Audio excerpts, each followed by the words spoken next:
Hi అండి. అందరూ ఎలా ఉన్నారండి? నేనైతే చాలా బాగున్నానండి. నా ఛానల్ సక్సెస్ అవ్వాలనే ఒక ఆశతో, కోరికతో అయితే ఎదురు చూస్తున్నాను.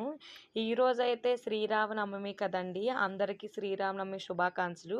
నేనైతే ఎర్లీ మార్నింగ్‌కి 6కి అయితే లెగిసానండి. ఈరోజైతే కొంచెం లేట్ అయిపోయింది.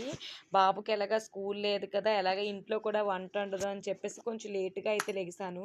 పూజ చేసుకొని గుడికి వెళ్ళడమే అని చెప్పేసి. లెగిసిన వెంటనే బ్రష్ అయితే చేసుకొని ఫ్లవర్స్ అయితే వేరేసానండి. ఎందుకంటే మనకి పువ్వులన్నది నార్మల్ డేస్‌లో ఉండడమే తక్కువ. అలాంటిది ఇలాంటి పండగల రోజు అసలే ఉంచరు. అందుకని చెప్పేసి ముందుగా ఏరేసాను. తర్వాత అయితే పూజ సామాన్లు కూడా తోమేసుకొని అయితే శుభ్రం చేసుకొని ఉంచుకున్నానండి. ఎందుకంటే పూజ చేసే 1 ఆర్ 2 అవర్స్ ముందే సామాన్లయితే క్లీన్ చేసుకుంటే మనం చేసేటప్పటికైతే వాటర్ అంతా ఇంకిపోయి నీట్‌గా ఉంటాయి కదా! అందుకని చెప్పేసి పూజ సామాన్లయితే క్లీన్ చేసేసాను. అవైతే తీసి లోపల అయితే పెట్టేసుకుంటున్నానండి. ఈరోజు ఇంట్లో పూజలు అన్నీ చేసుకున్న తర్వాత గుడికైతే వెళ్ళాలి. మా హస్బెండ్ అయితే డ్యూటీకి కూడా వెళ్ళారు ఏ షిఫ్ట్‌కి. ఆయన వస్తారు లేదు కూడా తెలీదు. పర్మిషన్ ఉంటే వస్తారు. లేదంటే లేరు అనమాట. అందుకని చెప్పేసి నేనే మెల్లమెల్లగా అన్ని పనులు చేసుకోవాలి. పిల్లలిద్దరైతే ఈ టైంకి పడుకొనున్నారు. అందుకని చెప్పేసి వాళ్ళు లెగిసేలోపు నేనైతే ఇంట్లో అన్ని పనులు చేసుకోవాలి. ఇప్పుడైతే ఫ్లవర్స్ అయితే తీస్తాను కదా! నేనైతే దీపం అయితే పెట్టేసుకున్నానండి.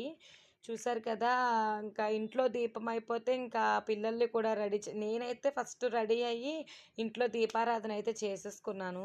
ఈరోజు నైవేద్యం కూడా ఇంకేం చెయ్యలేదండి. ఇంట్లో అరటిపళ్ళు తెప్పించాను. కొబ్బరికాయ, అరటిపళ్ళు అవే నైవేద్యంగా అయితే పెట్టేశాను. ఇంట్లో దీపం పెట్టేసుకుంటే సగం పని అయిపోయినట్టేనమాట. దేవుడి మూలన దీపము అండ్ తులసమ్మ దగ్గర పూజ చేసేసుకుంటే మనకి సగం పని అయిపోతుంది. ఈరోజు స్పెషల్ కాకపోయినా ఈరోజు ఫ్రైడే కాబట్టి కంపల్సరీగా మన దీపాలు అయితే కంపల్సరీగా ఉంటాయి. సో ఇంట్లోని తులసమ్మ దగ్గర పూజ అయితే అయిపోయింది. గుడికి వెళ్ళడానికి అయితే నేనైతే సర్దేసుకుంటున్నాను. ఆల్రెడీ అందులో కొబ్బరికాయలు, పసుపు కుంకాలు, అగరవత్తులు అన్నీ అయితే పెట్టేసుకున్నానండి. ఇక అరటిపళ్ళు పెట్టేసుకుంటున్నాను అనమాట. అరటిపళ్ళు అయితే చాలా రేట్లు ఉన్నాయండి బాబు. ఏదైనా సరే రేట్లేనండి. మనకొచ్చి శాలరీస్ అంటే మా వారికొచ్చే శాలరీస్ తక్కువగానే రేట్లయితే మాత్రం అన్నీ ఎక్కువగానే ఉంటున్నాయి. సో, ఏదేమైనా సరే ఇంకా పూజ చేసే సామాన్లు రేట్ల గురించి అయితే మనం మాట్లాడకూడదు కదా! ఇంకా ఫ్లవర్స్ కూడా అయితే పెట్టేసుకొని ఈ పక్కనైతే పెట్టేసుకున్నాననమాట. నేనైతే రెడీ అవ్వలేదు. మామూలుగా ఉన్న డ్రెస్ ఏసుకొని పూజ అయితే చేసేసుకున్నాను. Normal dress. సో, వెళ్ళేటప్పుడు రెడీ అవుదామని చెప్పేసి నేనైతే పూజ అయితే చేసేసుకున్నాను. ఇప్పుడు పూజ సామాన్లయితే కూడా సర్దేసుకున్నాను. మా పిల్లలైతే ఎక్కడియి అక్కడ అక్కడ నేను పూజ చేసేటప్పుడు వాళ్ళు లెగిస్తారనమాట. అక్కడియి అక్కడ వాళ్ళు ఇంకా పాడు చేసేస్తూ ఉంటారనమాట. సో, నేనైతే వాళ్ళకి టిఫిన్ కూడా రెడీ చేసేసాను. ఉప్మా అయితే చేశాను. అది కూడా పెట్టేయాలనమాట. నిన్నైతే లక్కీగా కూడా చాలా అంటే చాలా లక్కీ అనిపించిందండి. మా చెట్టుకైతే మల్లెపూలైతే చాలా అంటే చాలా కాసాయి. చూసారు కదా! ఒక మోరైతే పువ్వులైతే అయ్యాయండి. అదే ఈ మోరు మనం బయట కొనాలంటే మేబీ 60, 70 రూపీస్ ఉంటది. మేమెప్పుడు ఏదైనా పండగలు, ఫంక్షన్స్ అని చెప్పేసి పువ్వులు కొనడానికి వెళ్తే చాలా వరకు మల్లెపూలైతే నాకు చాలా ఇష్టమైన తీసుకోనండి. ఎందుకంటే అది 80 రూపీస్, 70 రూపీస్ అట్లా చెప్తారు. కొంచెం తక్కువ రూ. 40, రూ. 50 ఫ్లవర్స్ ఉంటాయి కదా! సో, అయ్యే తీసుకుంటాను. ఇప్పుడైతే గుడికైతే వచ్చేసానండి. ఎందుకంటే అసలు ఈరోజు చెప్పక్కర్లేదు. అసలు శ్రీరాముడి గుడంటే, రామాలయాలంటే అసలు ఎలా ఉంటాయో నేను చెప్పక్కర్లేదు. మనందరికీ తెలిసిన విషయమే. అంత రష్‌గా ఉంది బాబు. అసలు చెప్పాలంటే నేనైతే లైన్ ఉన్నప్పుడు వీడియో అయితే తీయలేదండి. ఆ రష్‌కి నేను లైన్ అయిపోయిన తర్వాత దర్శనం అయిపోయాక వీడియో అయితే తీశాను. నిజానికి లోపల వీడియో తీయడం అన్నది అసలు ఇంపాసిబుల్. అసలు జరగని పని అనమాట ఈరోజు. నిజంగా మనకి తిరుపతిలో ఆ వెంకటరామూర్తిని దర్శించుకునేటప్పుడు ఇలా ఉంటే అలా పక్కకి తోసేస్తారు కదా! అలాగే ఉంటదనమాట ఈరోజు. అంత రష్షు. అందులో మాది చాలా ఊర్లు వాళ్ళు వస్తారు కాబట్టి చాలా అంటే చాలా రష్‌గా ఉందనమాట. అసలు లైన్ ఎంత దూరం నుంచి లైన్ కట్టానో. నిజంగా ఈ గుడి నార్మల్ డేస్‌లో చూస్తే చాలా కూల్‌గా, ప్రశాంతంగా ఉంటదండి. అస్సలు రష్ ఎక్కువ ఉండరు. తర్వాత ఏంటంటే ఎక్కడైనా నీట్‌గా చాలా జనాలు తక్కువతో చాలా నీట్‌గా అయితే ఉంటారండి. అసలైతే జనాలుండదు. అలాంటిదేమో ఈరోజైతే చూసారా అస్సలు ఖాళీ అంటే ఖాళీ లేదండి బాబు. అంతా ఖాళీ లేకుండా గుడైతే ఉంది. నిజానికి పక్కన కళ్యాణం అయితే జరుగుతుందండి. కళ్యాణానికి కూడా ఎళ్లి కూర్చోవడానికైతే అవ్వట్లేదు. ఎందుకంటే మా పిల్లల గురించి తెలిసిందే కదా! సో, అలా పరుగులు, పరుగులు పెడతానే ఉంటారు. వాళ్ళ ఎనకాతల తిరుగుతానే ఉండాలి. లక్కీగా ఈరోజు ఆ శ్రీరాముని ఆశీస్సులతో మా హస్బెండ్ అయితే పర్మిషన్ తీసుకొనొచ్చారు. ఆయన లేకపోతే అసలు పిల్లల్ని పట్టుకొని నేను తిరగడం అంటే చాలా కష్టమండి. అసలు బయట చూసారా ముగ్గు చూసారా ఎంత బాగా ఏశారో! అసలు బయటన పెట్టిన చెప్పులు చూస్తేనే మనకు అర్థమైపోతుంది లోపల జనాలు ఏ రేంజ్‌లో ఉన్నారు అనమాట. నిజంగా ఈరోజు ఆ శ్రీరాముని కోసం ఎలాంటి వారు ఏ పనైనా వదులుకొని, ఈ రోజంతా అసలు ఈ దేవాలయానికి అంకితం చేసేస్తారనమాట. అలా ఉంది.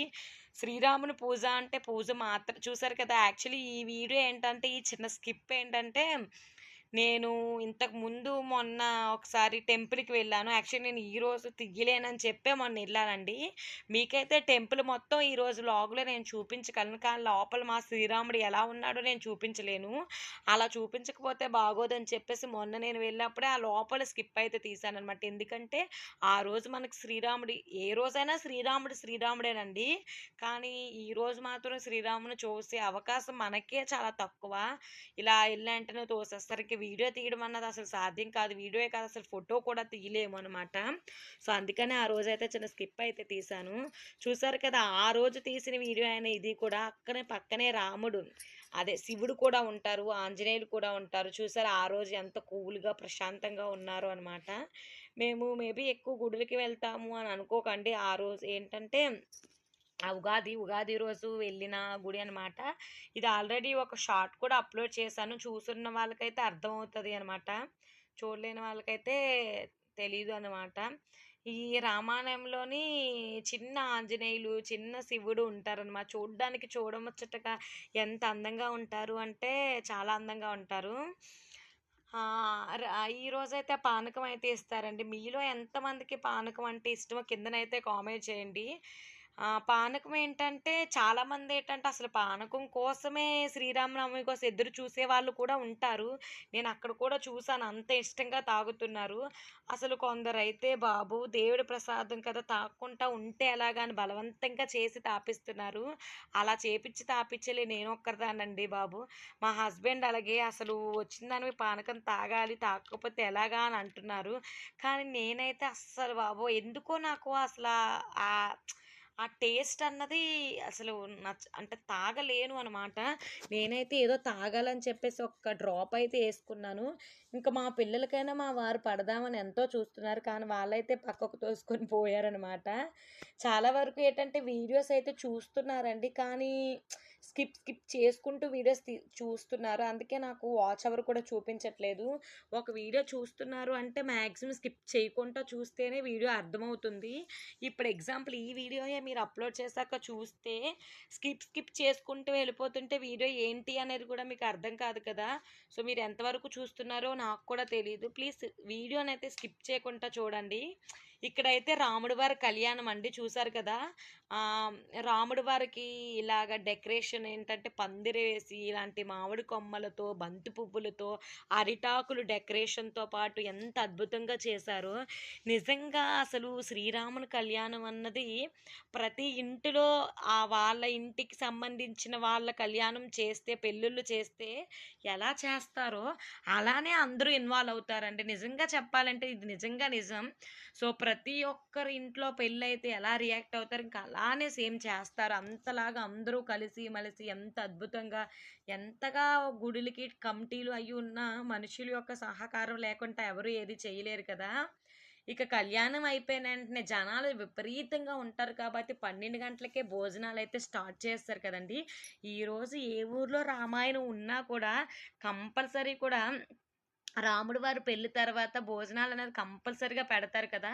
సో, అది ఎవరి స్థాయిలకి, ఏ ఊరు స్థాయికి తగ్గట్టుగా ఆ ఊర్లో పెడతారు. పెద్ద రామాయణం, పెద్ద ఊర్లు, పెద్ద జనాలుండే ప్లేసు, ఎక్కువగా డొనేషన్స్ వచ్చేదైతే ఎక్కువగా పెడతారు. లేదు అంటే తక్కువగా పెడతారు. కానీ ఎలాగైనా సరే రాముడి వారి పెళ్ళైన వెంటనే భోజనాలైతే కంపల్సరీగా పెట్టాలి కదండీ! సో, ఇక్కడైతే ఒక 5, 6 కౌంటర్‌లయితే పెట్టారండి బాబు. నేనైతే అంటే లాస్ట్ ఇయర్ వచ్చాను. కానీ మరి ఇన్ని కౌంటర్‌లు పెడతారనేదైతే నాకు ఐడియా లేదు. సో, సడెన్‌గా అన్ని కౌంటర్‌లు చూసాక నాకైతే చాలా అంటే చాలా ఆశ్చర్యం వేసింది. శ్రీరామునే కాదు ఏ ఒక్క దేవుళ్ళని అన్న సంతర్పణలు పెట్టినా కూడా ఆ ఒక్క ఐటెమ్స్‌కి ఎంతో రుచిగా వచ్చేస్తాయండి. ఆ దేవుడి ఆశీస్సులతో ఏ పని చేసినా అది సక్రమంగా అవుతది అంటారు కదా! సో, అలానే ఈరోజైతే భోజనాలైతే ఎక్సలెంట్‌గా వచ్చాయండి. మా ఊరు రామాయణంలో అయితే ఏదో అన్న సంతర్పణ పెట్టారు కదా! అని చెప్పేసి అలా ఇలా పెట్టలేదండి. నిజంగా ఒక 3, 4 రకాలు కర్రీస్ అయితే పెట్టారు. అరిసెలైతే పెట్టారు. నేను అక్కడ కూడా వీడియో తీద్దాము అనుకున్నాను. కానీ మీకు తెలిసిందే కదా! మా చంటి పిల్లలతో అసలు వాళ్ళకి తినిపించడము, వాళ్ళతో వెళ్ళడమే చాలా కష్టము. అంత రష్ అయిన జనాలతోటి వీడియో తీయాలంటే చాలా అంటే చాలా కష్టం కదా! సో, అలాంటప్పుడు ఇంకా అందులో ఇప్పుడు ఈ మధ్య ప్రాబ్లమ్ ఏంటంటే ప్లాస్టిక్ ప్లేట్లు. ఆ ప్లాస్టిక్ ప్లేట్లు పట్టుకోవడానికే అవ్వట్లేదు. ఇంకా అలాంటిది ఒక చేత్తో ప్లేట్లు పట్టుకొని వీడియో తీయడం కష్టం అని చెప్పేసి అక్కడైతే వీడియో తీయలేదు. ఇంక ఎక్కడికెళ్ళా మా పిల్లలకి కావాల్సింది మెయిన్ ఇంగ్రీడియెంట్ ఐస్ క్రీమ్. ఈ ఐస్ క్రీమ్ మేము ఎక్కడికెళ్ళా వాళ్ళైతే ఐస్ క్రీమ్ కొనకపోతే ఒప్పుకోరు. సో, అప్పుడు ప్లేట్‌లో ఉన్న భోజనాలు తినమంటే ఇద్దరు అస్సలు తినలేదండి. లాస్ట్‌లో కొంచెం పెరుగన్నం పెట్టాను. ఇంక బయటకొచ్చామో లేదో ఐస్ క్రీమ్ చూడగా ice cream, ice cream, ice cream అని ఒకటే పేచి ఇంక వాళ్ళ డ్యాడీ వాళ్ళు అడగ్గా ఆపరు కదా! వెంటనే ఐస్ క్రీమ్ అయితే కొనిచ్చేశారు. ఇక్కడ వీడియోలో తీయలేనిదేంటంటే నేను కూడా ఐస్ క్రీమ్ తిన్నానండి. సో, అదైతే వీడియో తీశాను కానీ స్కిప్ అయింది. ఎక్కడో పెట్టడం అయితే మిస్ అయింది. సో, నా వీడియోస్ అయితే చూస్తున్నారు. ప్లీజ్